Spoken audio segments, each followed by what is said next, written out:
This little bagel shop is worth $54 million, and it's barely 5 years old. I'm a big bagel guy, so I had to learn more. The company's called Pop Up Bagels. It's run by founder Adam Goldberg, and they've got 10 stores with 20 more in the works. This is a phenomenon of a bagel shop. I'm going to tell you all about it today. If you're a fan of this podcast, make sure to like, subscribe, comment, and turn notifications on. Now, let's get to the show. So the story of Pop Up Bagel starts all the way back in 2020. This guy, Adam, is stuck at home. He's bored and he's hungry. And he's also sick of the sourdough trend. Remember that sourdough trend that was going crazy on TikTok back in 2020? We were all making sourdough out of our kitchen. Adam doesn't want sourdough, though. He wants bagels. There's just one problem. He's never made a bagel before. So it's time to hit the kitchen. Adam's mixing up flour, water, yeast, salt. He's tweaking and toning to get the taste just right.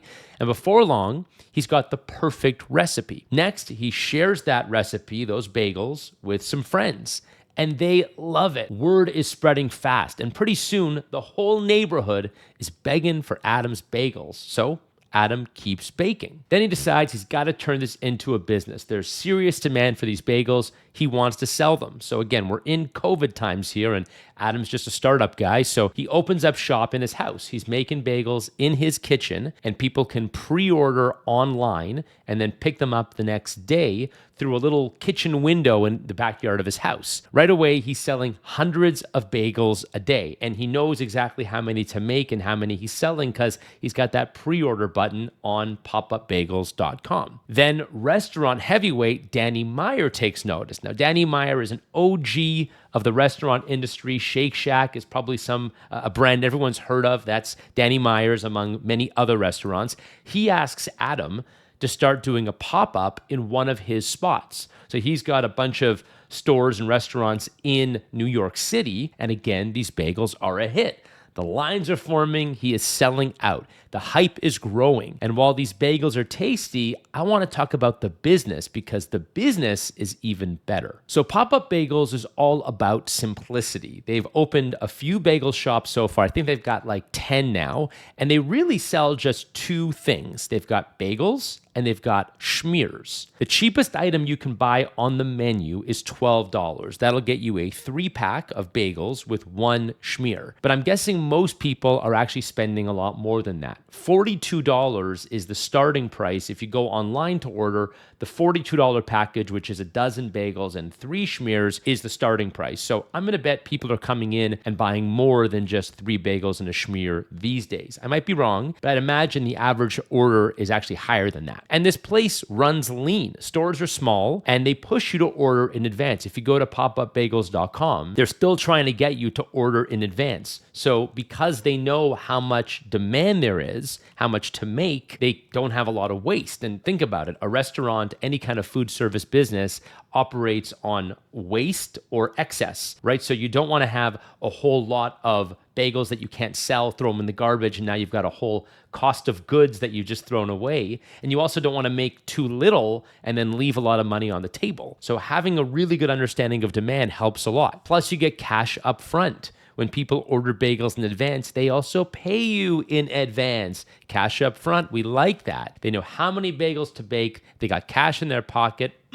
I love this business. They went from backyard bagels to 10 locations in just 4 years. So let's talk money, dollars and cents, the unit economics of this business. I'm going to do some messy math for you right now. Let's say the average order is $42. I picked that number again because that's the cheapest thing you can order on their website. Of course, you can go in and buy just 3 bagels and a schmear for $12, $13. Okay, fine. I'm going to say $42 would be the average order value. And let's say you can serve about 400 customers a day, which is not that hard for a busy bagel shop in Manhattan. That would be $16,800 in daily sales, or about $500,000 a month. Now you got to factor in labor, rent, and food costs. I'm going to estimate that runs you about $410,000 a month. So it's a $6 million a year business with an 18% profit margin. Now multiply that by 10 locations, and the business is easily worth $54 million. And I'm lowballing it. Don't worry, I'm going to break down that math even more in just a minute, but that's my estimate, a $54 million valuation on this business. Now, there are so many bagel shops, but Pop Up Bagels is doing something different. They're not acting like everybody else. They've made bagels cool with fresh recipes and fancy schmears. It's a vibe. It's got major foodie appeal. And the timing is perfect. 60% of Americans eat bagels twice a week. I'm going to say it's a good thing Adam ditched sourdough because it turns out bagels are where the real dough is made. Okay, so I shared this story across social media, LinkedIn, Instagram, TikTok, YouTube.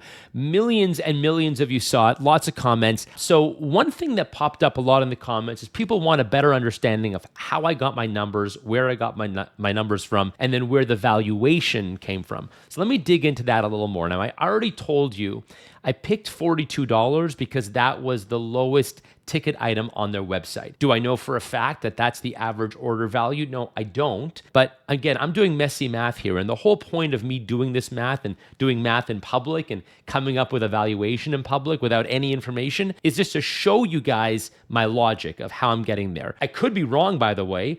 I could be very right. I've had founders and business owners call me in the past when I guessed their valuation, and they ask me, they say, Jon, who did you talk to? Because you must have some insider info. No, I don't. I'm just doing the math, and sometimes I'm right, sometimes I'm wrong. Here's my logic. 400 customers a day. Again, I actually think I'm undershooting that. If I had to guess, these guys probably have like 600 to 800 customers a day at their busiest locations.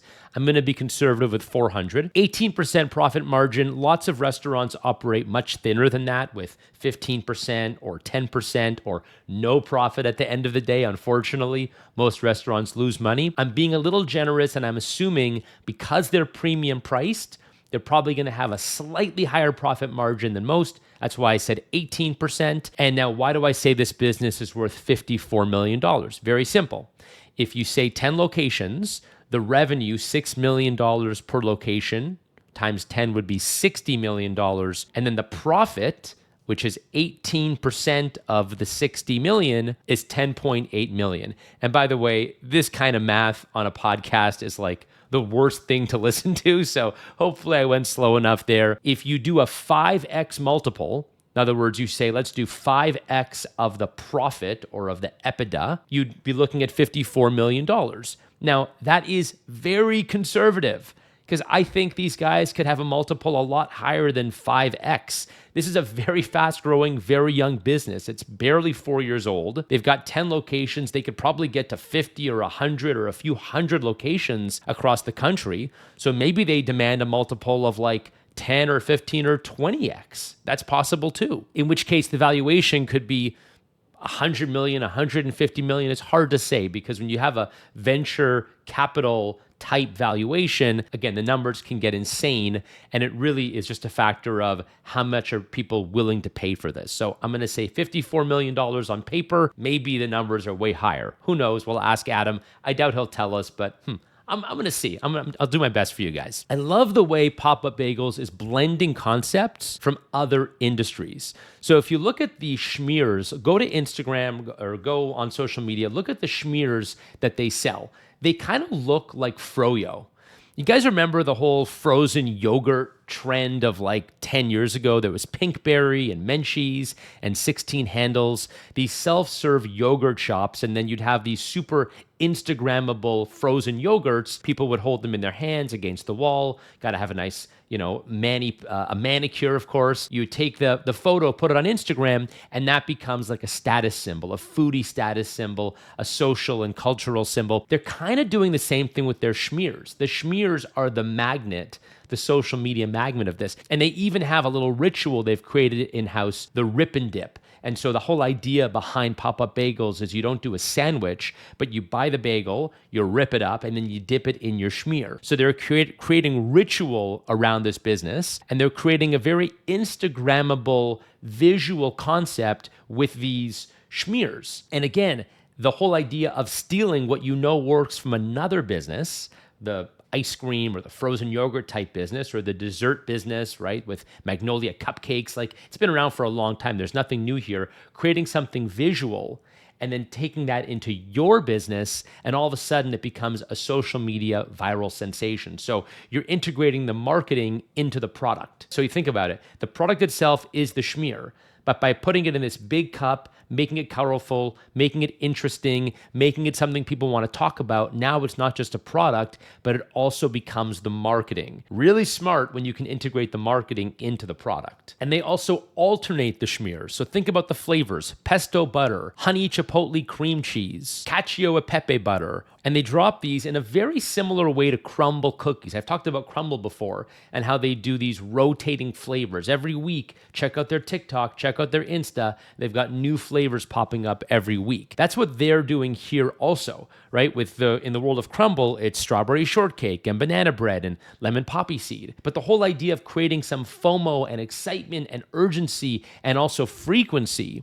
So even if you're a regular, well, how often can I go buy bagels and cream cheese? Well, if they're changing the flavors constantly, then it gives you just another reason to go. The pre-order strategy is also really smart. So I think Adam did this at the beginning out of necessity, but it's so smart to keep it going. I mean, when you have pre-orders, you get cash up front, and you understand demand. You can predict demand. Now, as the company gets bigger, you'll be able to predict demand through data, through historical buying trends. And so you'll sort of know how much to make, when, how it changes different times a year, different times a day. But at the very beginning, you have no freaking clue how many people are going to buy your product. And so by getting pre-orders in, you take that risk factor off the table. You're always trying to de-risk as fast as you can with any startup business. And so by taking that risk factor of how much should I make off the table, super smart off the bat. Someone in my comments also mentioned that they look forward to the weekly texts. So this is just another element of FOMO, urgency, scarcity. All right, I talk about this stuff. If you guys have taken my marketing that sells course, which I sell on my website, you've got this factor of urgency and scarcity, and you've got manufactured scarcity and organic scarcity. And so the whole idea here of looking in your business and trying to figure out where you can put these psychological ticks in to get people to think about you and maybe come back more frequently, and maybe feel like if they don't come, they're missing something, or their friends are getting something they're not getting. All that stuff makes a big difference. And these weekly texts are just another way to keep in touch with people. You can do it through a newsletter. I think text is really smart. It's much more lightweight and quick. And the fact that someone is looking forward to the texts every week, that's pretty enviable for a business. There's also a lot of people complaining, and I saw a lot of competitors up in the comments complaining about how these aren't really bagels. Maybe they're too soft, or they're too sweet, or they don't necessarily stick to the origins of what a bagel is by definition. And I kind of think that's fine. I mean, if you're in the business to commercialize your product and make money at it, you can take a lot of liberty with what you say or what you do. It's no different than someone criticizing a movie or a song or a singer because they're not true to the origins of the work. Is a Marvel movie supposed to be a cinematic masterpiece? Listen, if it's a highly reviewed and they got positive reviews and it's a good movie, that's great. But at the end of the day, if it's a crowd pleaser, it doesn't need to be an Oscar winner. It doesn't need to have the Rotten Tomatoes score of 100, right? How many big movies and how many big movie stars are there who are constantly panned by the critics, who will never win an Oscar? Same thing in music. Like, they're never going to win an award because they have the greatest academic way of singing or their writing is perfect. If you're an entrepreneur, your job is to sell stuff. And if you're in marketing, your job is to tell great stories that sell stuff. Always remember that. You can't do any good if you're sticking to the